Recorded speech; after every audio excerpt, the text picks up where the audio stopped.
Good evening students. तो आज की वीडियो में हम डिस्कस करेंगे स्ट्रक्चर ऑफ न्यूक्लियस। ठीक है भाई, तो न्यूक्लियस का स्ट्रक्चर कैसे होता है। तो लास्ट वीडियो के अंदर हमने इसकी पोजीशंस को देखा, शेप को देखा। तो आज हम डिस्कस करेंगे स्ट्रक्चर ऑफ न्यूक्लियस। तो देखो, पहले हम स्ट्रक्चर ड्रॉ करते हैं।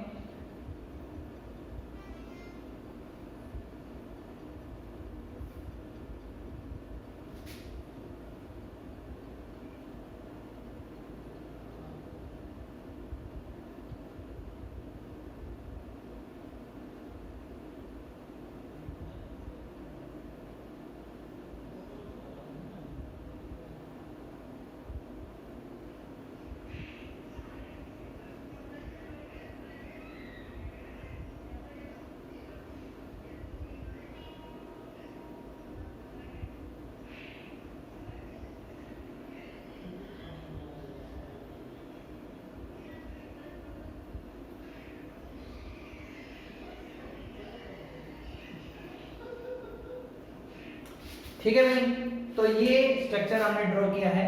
ये स्टार्टिंग में हमने जो डॉटेड लाइन लगाई थी, ये जस्ट एज ए स्फेरिकल के रूप में हमने लगाई थी। तो आपने ये इसको सही ढंग से इसको रब कर देना है स्ट्रक्चर में, अगर इस तरह से आप ड्रॉ करना चाह रहे हो। तो देखो, स्टार्टिंग हमने बात की है, लेवल करते जाएंगे, पार्ट को एक्सप्लेन करते जाएंगे। ठीक है भाई, तो ये अपना फर्स्ट पार्ट आ गया। यहाँ पे दो मेम्ब्रेन स्ट्रक्चर हमने बनाई है इस तरह से। ठीक है, और ये मेम्ब्रेन जो ये है, लेयर्स जो है, इनके बेस में हमने थोड़ा सा गैप रखा है, और इस गैप को हम इस तरह से रेड लाइन से दिखा रहे हैं। यहाँ पे डॉटेड लाइन से हम इसको ड्रॉ कर रहे हैं इस तरह से। तो ये क्या चीज है, और यहाँ पे दो लेयर्स हमने क्या बनाई है, तो इसको हम एक्सप्लेन करेंगे। तो स्ट्रक्चर वाइज अगर हम न्यूक्लियस को देखें तो न्यूक्लियस कैसा है। फर्स्ट वन अगर हम इसकी बात करें तो न्यूक्लियस अपना होता है, nucleus is double membrane bound organelles.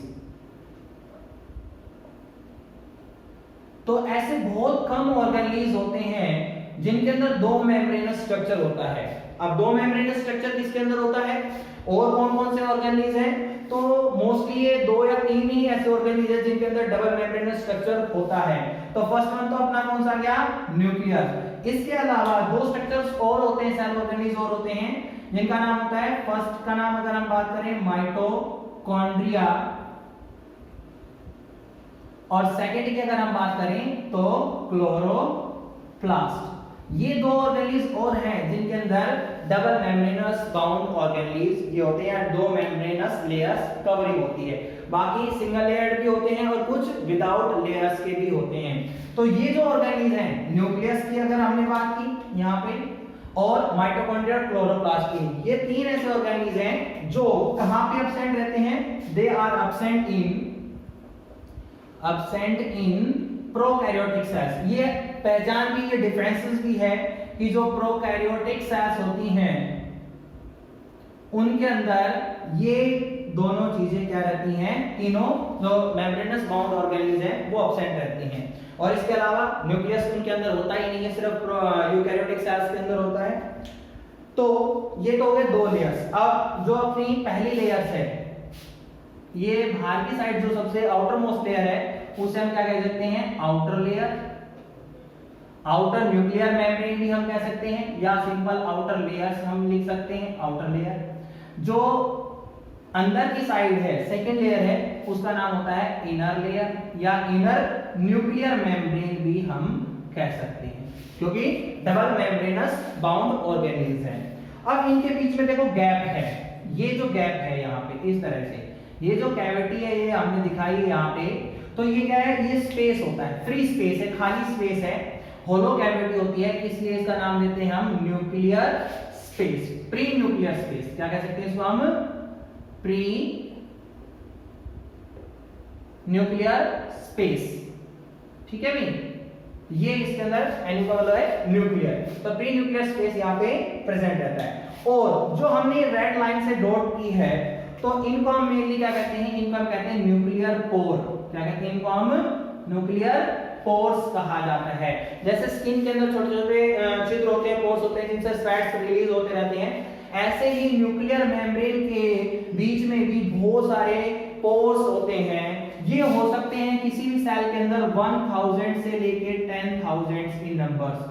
अगर हम नंबर्स की बात करें तो 1000 मिनिमम से लेके 10,000 मैक्सिमम के नंबर हो सकते हैं न्यूक्लियर पोर के। अब इनका फंक्शंस क्या है, ये किस काम आते हैं, तो ये क्या काम आते हैं, it help in exchange of material. ये किसमें हेल्प करते हैं, ये जितने भी सब्सटेंस हैं जो न्यूक्लियस को रिक्वायरमेंट होती है, न्यूक्लियस को जिनकी रिक्वायरमेंट नहीं भी होती तो ये न्यूक्लियस से बाहर डाल देते हैं मेम्ब्रेन के आउटसाइड में साइटोप्लाज्म के अंदर, और साइटोप्लाज्म से न्यूक्लियस के अंदर भी ये रिसीव कर लेते हैं। तो ये क्या करें, help to exchange of material, exchange of materials, या फिर हम क्या कह सकते हैं सब्सटेंसेस, उनको अलाउ करते हैं, उनको एक्सचेंज करने में क्या करते हैं, हेल्प करते हैं। अब देखो इसके अलावा ये तो रही आउटर इनवलप सिस्टम की बात, ये न्यूक्लियर इनवलप हो गया, मेम्ब्रेन लेयर्स को हम क्या कह सकते हैं, इनवलप कह सकते हैं, और प्री स्पेस हो गया, प्री न्यूक्लियर स्पेस हो गया, और पोर्स हो गए। इनके अलावा अंदर की साइड क्या होते हैं, तो अंदर की साइड कुछ यहाँ पे डॉटेड इस तरह से हमने दिखा रहे हैं। तो ये क्या है, एक फ्लूइडिक मटेरियल है, न्यूक्लियस का मैट्रिक्स कह सकते हैं, फ्लूइडिक सब्सटेंस जैसे साइटोप्लाज्म होता है, ऐसे न्यूक्लियस के अंदर भी उसका खुद का फ्लूइड होता है, और इस फ्लूइड का क्या नाम होता है, इस फ्लूइड को हम कहते हैं न्यूक्लियोप्लाज्म। क्या कहते हैं भाई इसको हम कहते हैं न्यूक्लियोप्लाज्म, ठीक है भाई। और इसका दूसरा नाम, ये इंपॉर्टेंट है एनटीएससी पॉइंट ऑफ व्यू से, ये इंपॉर्टेंट है, इसका दूसरा नाम हम क्या कह सकते हैं, इसे हम कहते हैं कैरियोलिम्फ। क्या कह सकते हैं इसको हम, कैरियोलिम्फ कहते हैं, ठीक है भाई।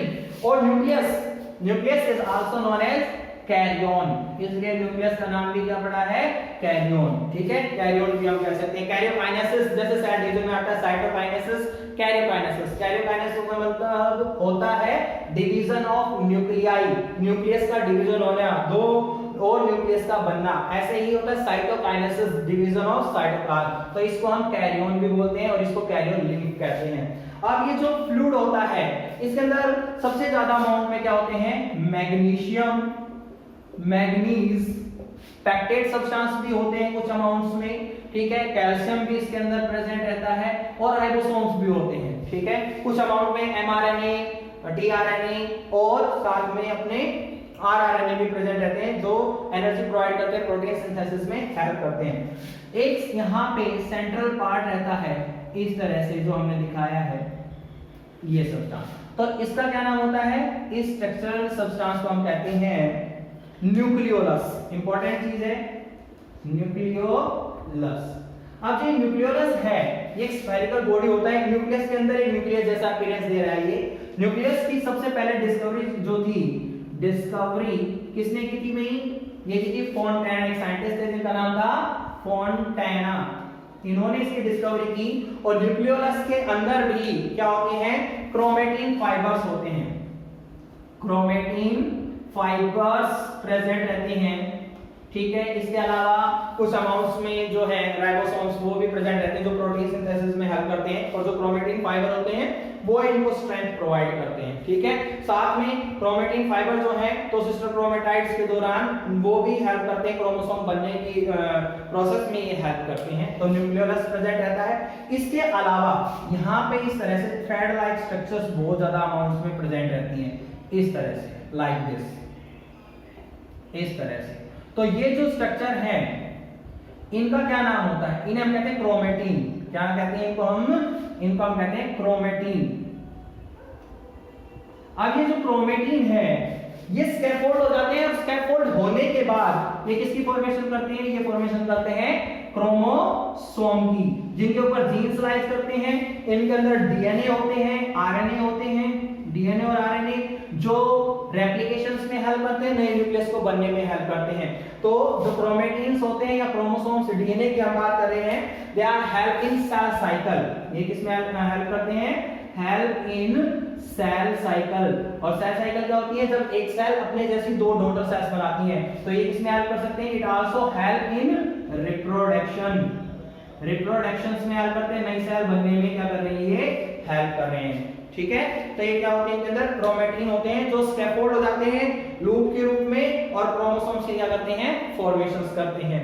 तो ये था अपना स्ट्रक्चर ऑफ न्यूक्लियस कि भाई न्यूक्लियस के अंदर क्या क्या चीजें होती हैं, डबल मेम्ब्रेन बाउंड ऑर्गेनेल्स है, न्यूक्लियर पोर्स होते हैं जो एक्सचेंज ऑफ मटेरियल में हेल्प करते हैं, न्यूक्लियोलस प्रेजेंट रहता है, फोंटेना ने डिस्कस किया, क्रोमेटिन फाइबर्स प्रेजेंट है, chromatin also present in nucleoplasm जो क्रोमोसोम्स की फॉर्मेशन करता है, डीएनए होता है, आरएनए होता है जो रेप्लिकेशन में, सेल साइकिल में और रिप्रोडक्शन में क्या करते हैं, हेल्प, और साथ में मैट्रिक्स होता है जिसे हम न्यूक्लियोप्लाज्म या कैरियोलिम्फ कहते हैं, मैग्नीशियम, कैल्शियम, पैक्टेट सब्सटेंस इसके अंदर क्या रहते हैं, प्रेजेंट रहते हैं। तो ये था स्ट्रक्चर्स ऑफ न्यूक्लियस जो कि मेनली यूकैरियोटिक जो सेल्स हैं एब्सेंट होता है प्रोकैरियोटिक सेल में, लेकिन जो अपनी यूकैरियोटिक सेल हैं उनके अंदर ये प्रेजेंट रहता है, आर प्रेजेंट। ठीक है भाई, अब बात करते हैं हम फंक्शंस की कि भाई न्यूक्लियस के क्या क्या फंक्शंस है। तो फंक्शंस वाइज ये मेनली दो मेन काम करता है, बहुत ही इंपॉर्टेंट ये काम होते हैं। अब वो कौन कौन से काम है, फर्स्ट पहला फंक्शन सबसे इंपॉर्टेंट फंक्शन है कि जो क्रोमेटिन है न्यूक्लियस है ये कैरी करता है, इट कैरी जेनेटिक इंफॉर्मेशन। ये क्या कैरी करता है अपने साथ, जेनेटिक इंफॉर्मेशन कैरी करता है। अब ये जेनेटिक इंफॉर्मेशंस क्या होती है, ये वो इंफॉर्मेशन होती है जीन्स के रूप में, डीएनए के रूप में जो पेरेंट्स से ऑफस्प्रिंग के अंदर जाती है, जो कैरेक्टरिस्टिक्स पेरेंट्स के होते हैं वो उसके चाइल्ड के अंदर, उसके ऑफस्प्रिंग के अंदर चले जाते हैं, एक सेल से दूसरी सेल में चले जाते हैं, जो सेल है रिप्रोड्यूस होकर नई सेल्स बनाती हैं, डॉटर सेल्स बनाती हैं, उनके अंदर जाते हैं। तो इट कैरी जेनेटिक इंफॉर्मेशन, या इसे हम क्या कह सकते हैं, हेरिडेटरी इंफॉर्मेशन। तो ये इंफॉर्मेशंस ट्रांसफर करते हैं कहां पे, it transfer from one generation to next. ठीक है, क्या हम कह सकते हैं, फ्रॉम पेरेंट्स टू ऑफस्प्रिंग। तो ये इस तरह से कैरी करते हैं एक से दूसरी सेल्स के अंदर या पेरेंट से ऑफस्प्रिंग के अंदर। सेकंड जो इंपॉर्टेंट फंक्शंस है वो क्या आएगा कि जो न्यूक्लियस है वो जितनी भी सेल के अंदर मेटाबॉलिक एक्टिविटीज होती हैं उनको कंट्रोल करता है। तो it controls all the metabolic activities, it control all the metabolic activities in the cell। ये सेल के अंदर होने वाली जितनी भी मेटाबॉलिक एक्टिविटीज होती हैं, सेलुलर एक्टिविटीज होती हैं, उनको कंट्रोल कर रहा है क्योंकि ये हेडक्वार्टर है, वहीं से कंट्रोल होते हैं सारी चीजें। तो ये दो मेन फंक्शंस किसके आते हैं अपने न्यूक्लियस के। तो स्ट्रक्चर और फंक्शंस को आपने अच्छे से पढ़ना है। Thank you.